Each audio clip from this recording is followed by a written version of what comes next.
Olá, sejam todos muito bem-vindos a mais um programa Vida Devocional. Como é bom, irmãos, estar juntos para aprendermos um pouco mais da palavra do Senhor, refletirmos nas Escrituras Sagradas. Que privilégio nesta manhã de quarta-feira, nos deliciarmos com as verdades da palavra do Senhor. Nós hoje, meus amados irmãos, vamos conversar sobre uma mensagem que nós intitulamos Uma Nova Forma de Vida. Uma Nova Forma de Vida. Nós leremos o texto que se encontra em Efésios 4, dos versículos 17 ao versículo 32. Mas antes de lermos o texto, eu queria fazer uma parte para dizer que deixe aqui o seu comentário, coloque seu nome, faça o seu pedido de oração. No final da exposição, da nossa conversa, dessa breve reflexão, nós vamos fazer uma oração juntos. Participe junto conosco deste momento, tá bom? Então, nós vamos conversar sobre uma nova forma de vida. E esse texto de Efésios 4, na verdade, a carta que Paulo escreveu aos Efésios é uma carta muito preciosa, não é? Então, eu acho que, antes mesmo de lermos o texto, é interessante que nós introduzamos com alguns pormenores, com alguns detalhes que tratam dessas preciosidades que Paulo busca mostrar ao povo de Éfeso e com quem nós podemos aprender hoje sobre uma nova forma de vida. Meus irmãos, Paulo inicia essa carta falando das bênçãos celestiais, levando a mensagem de eleição, a mensagem de adoção da parte do Senhor, trazendo aquilo que há de mais precioso no cristianismo, na mensagem de Jesus Cristo, e relembrando ao povo de Éfeso sobre essas preciosidades, lembrando que as nossas bênçãos são bênçãos celestiais, guardadas nos céus, preparadas antes da fundação do mundo, e são bênçãos guardadas em Cristo e nos dadas, que nos são dadas por meio do próprio Cristo. Paulo lembra-nos também da nossa condição de morte espiritual. Nós estávamos mortos, como diz lá Efésios 2, em nossos delitos, em nossos pecados, mas o Senhor nos deu vida. Que preciosidade, irmãos!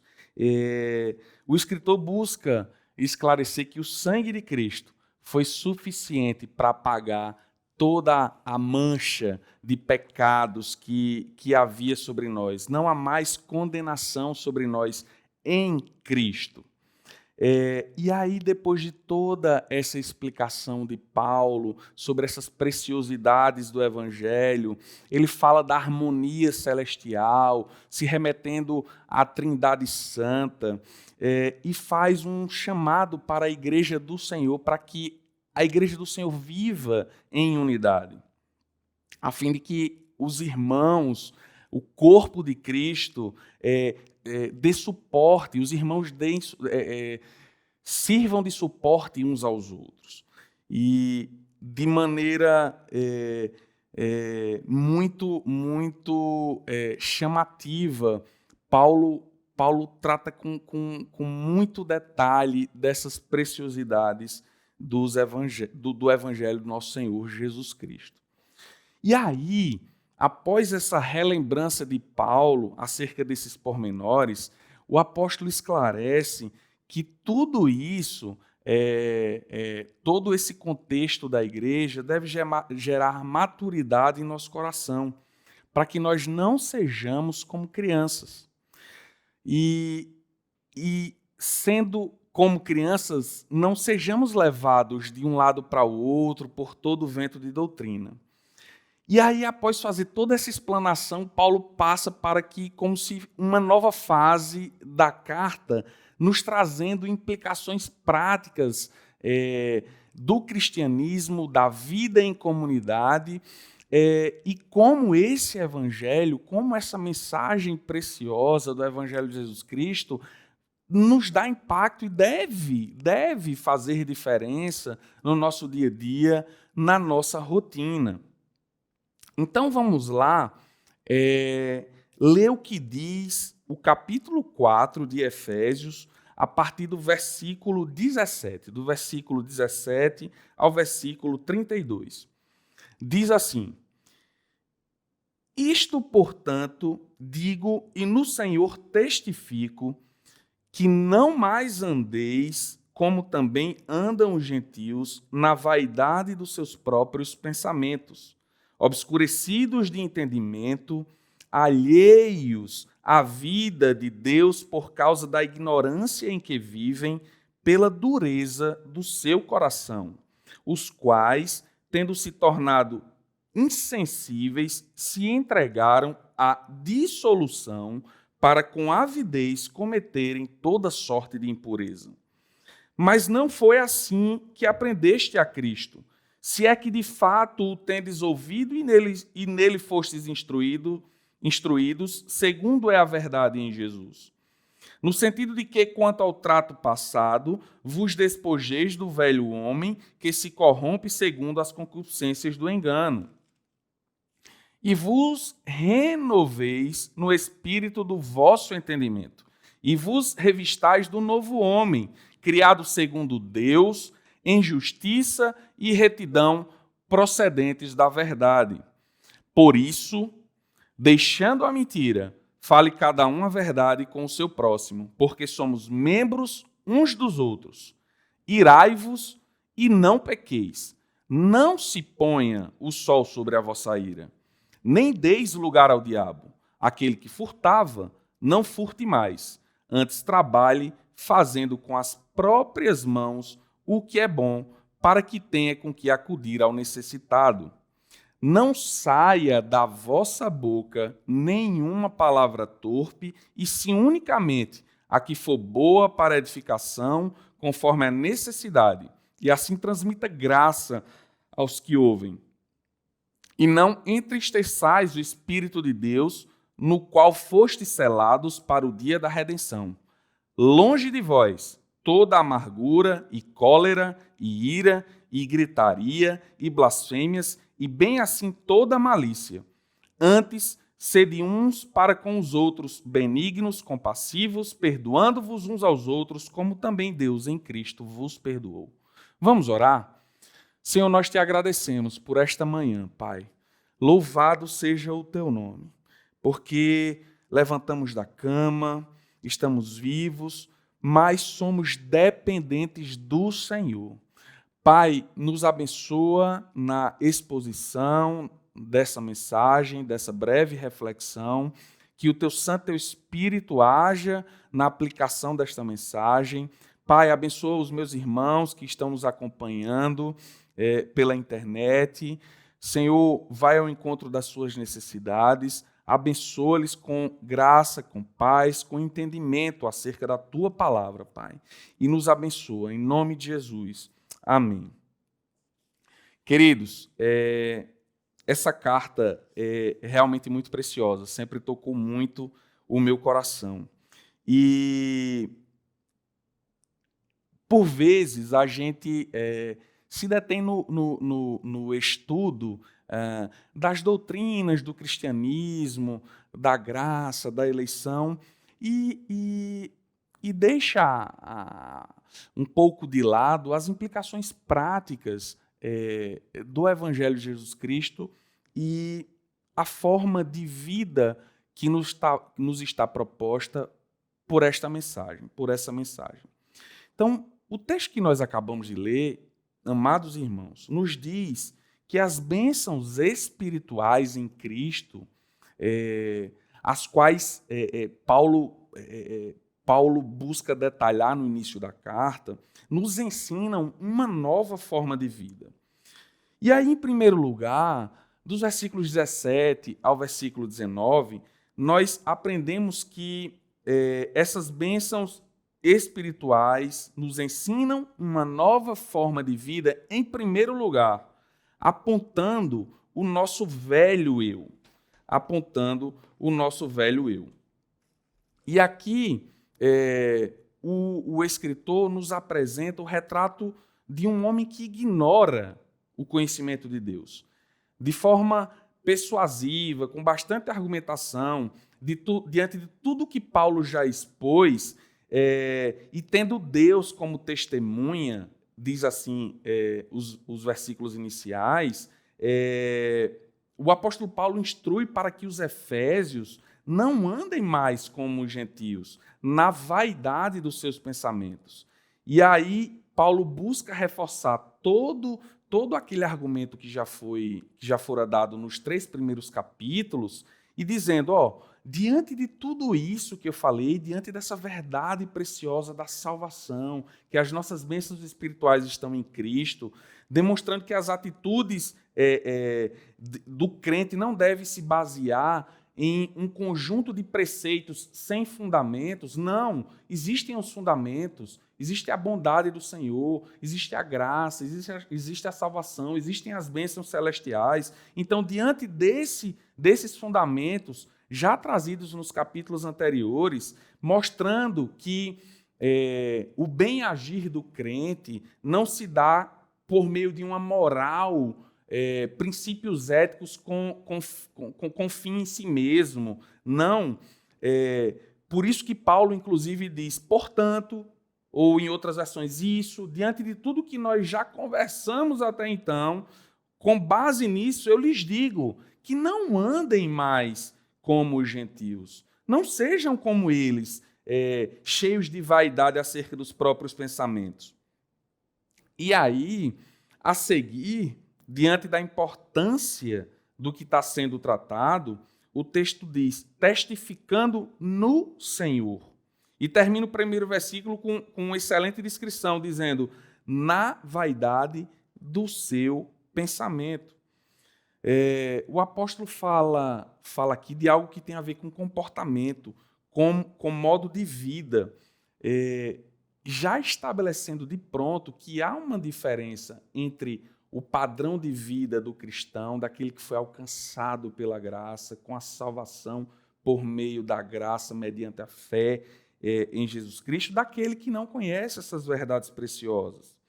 E isso nos leva a concluir, irmãos, que a nossa diferença para aqueles que não conhecem a Deus não se limita a algo que permeia apenas a nossa consciência do amor de Deus por nós. Não, isso tem implicações práticas. E aí, Paulo fala aqui de um verbo que nos remonta à imagem de ação. Não andeis, não andeis.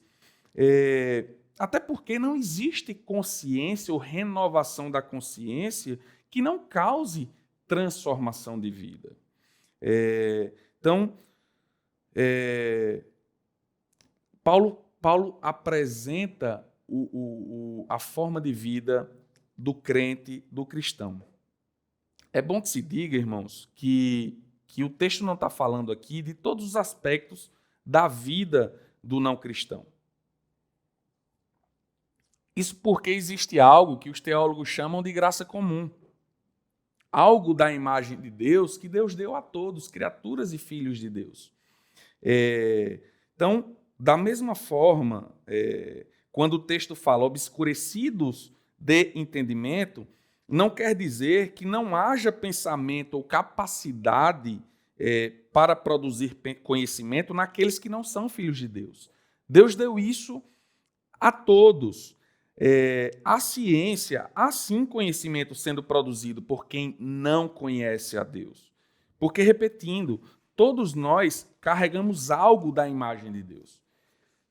Mas é bom que se diga que existe algo na vida, irmãos, do não regenerado, daquele que não foi alcançado com a graça salvadora, com a fé salvadora, que existe algo que se trata de escuridão completa por causa da ausência do conhecimento da glória de Deus. E por isso que o estilo de vida é totalmente diferente e deve ser totalmente diferente daquele que foi alcançado por essa mensagem preciosa.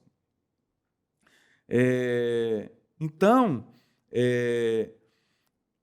os não crentes, os não cristãos, quem não conhece essas verdades, estão cegos para muitos acontecimentos.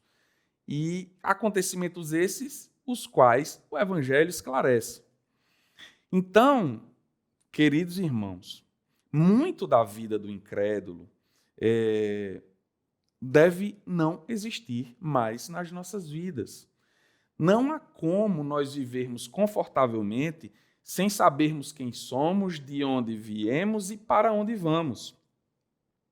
Não há como falarmos de moral, falarmos de ética cristã, sem os pressupostos dos atributos de Deus, sem apontarmos para a sua santidade, para a sua generosidade, para o seu poder absoluto.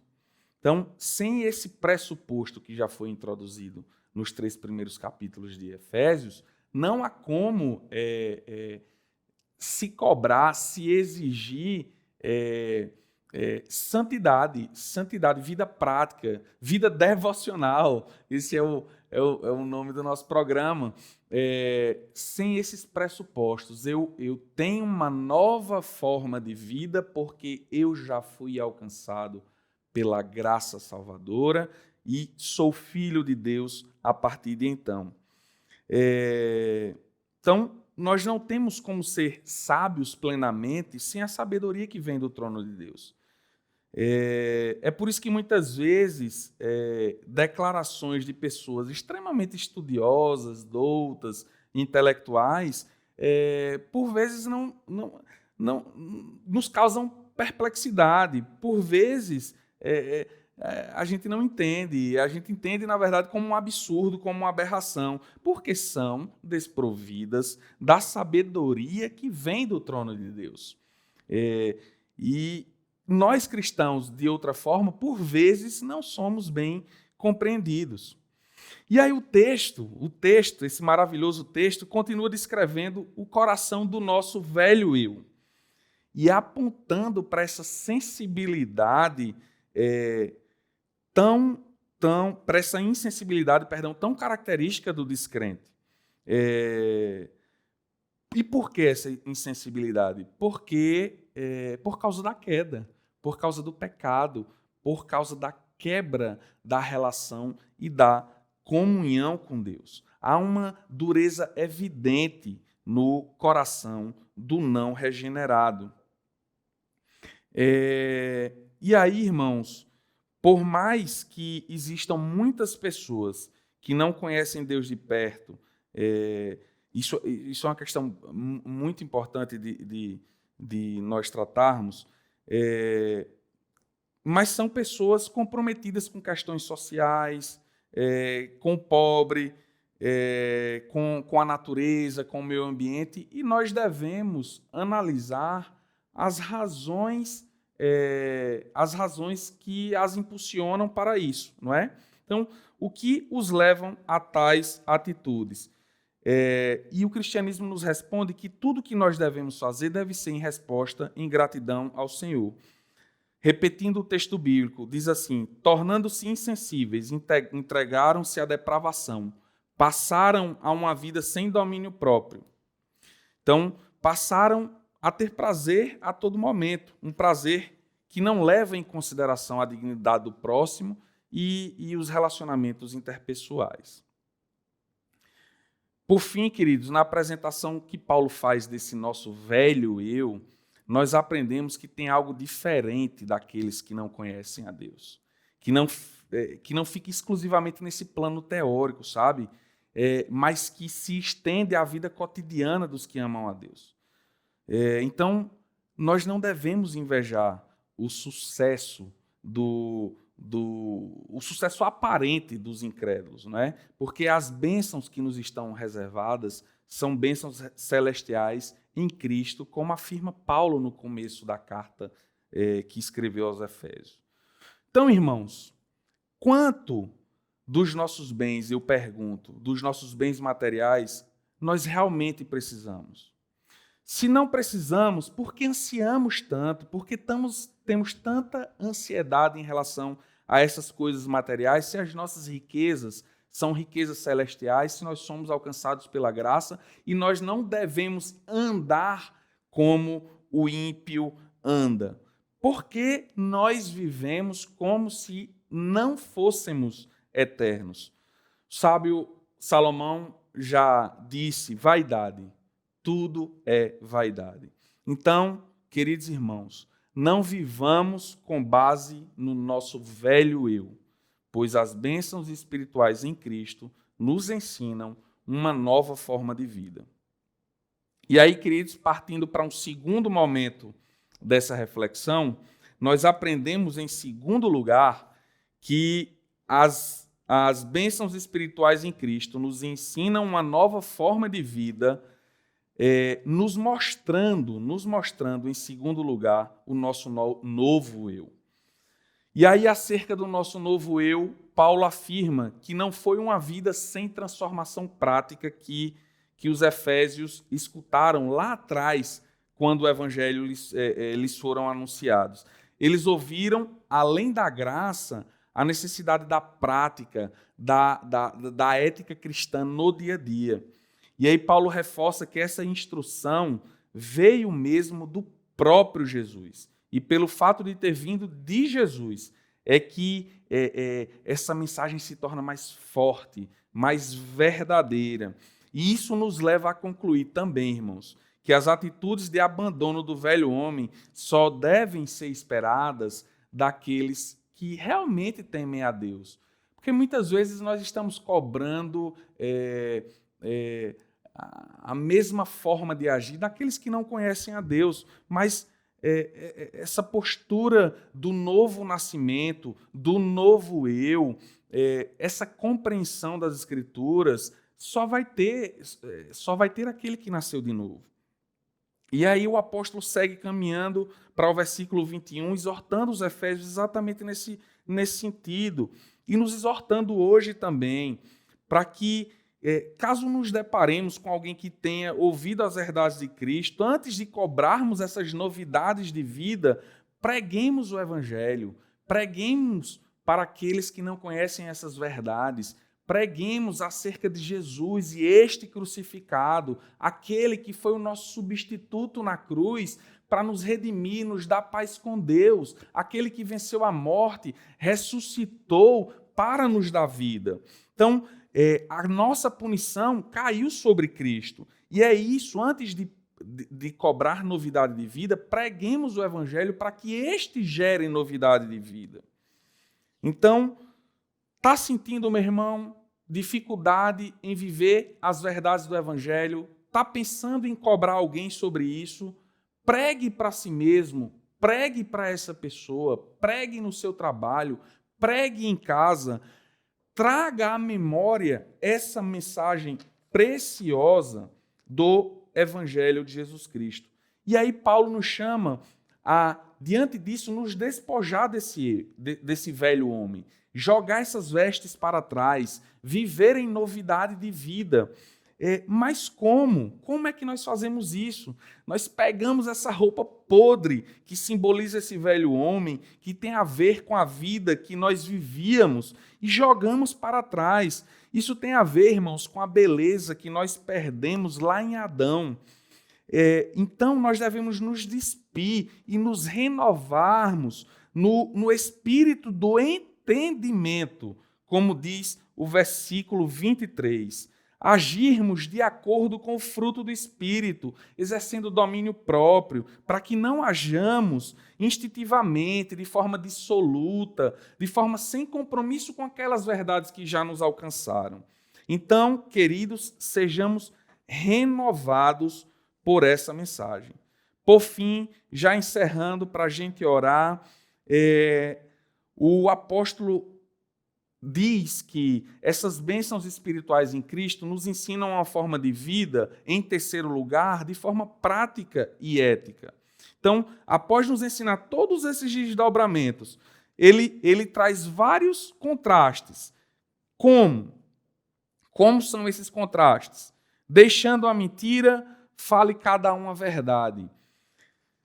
Deixar a mentira, falar a verdade, isso tem a ver com a própria verdade. Cristo disse: eu sou o caminho, a verdade e a vida. Não há pacto, não há como viver, coabitarem mentira e verdade juntos. Irai-vos, mas não pequeis.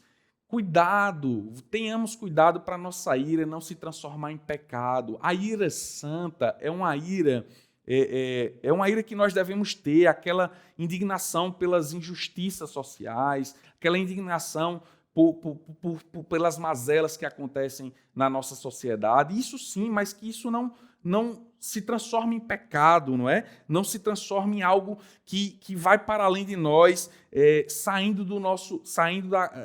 da esfera do domínio próprio. Aquele que furtava, não furte mais, antes trabalhe. É com o trabalho que teremos o sustento. E aí o texto nos exorta para ajudarmos os necessitados. Não é para comprar carro novo, não é para as férias, tudo isso não há problema em nada disso.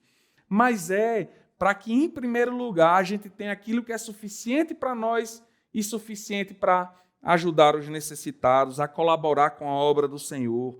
Não saia da vossa boca nenhuma palavra torpe que não edifique. Não entristeçais o Espírito Santo. Longe de vós toda a amargura, toda a cólera, toda a gritaria.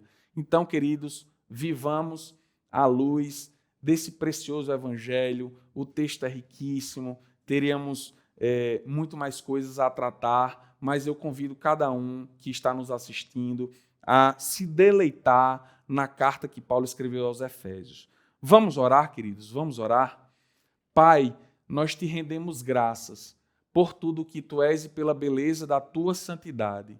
Senhor, causa novidade de vida em nós. Nós precisamos do Senhor, nós precisamos de ti. Nos abençoa, Pai. Tu já nos abençoaste com toda a bênção espiritual, já nos salvaste, já nos redimiste, Pai. Agora faz com que andemos em novidade de vida, pregando para nós mesmos e para aqueles que não te conhecem.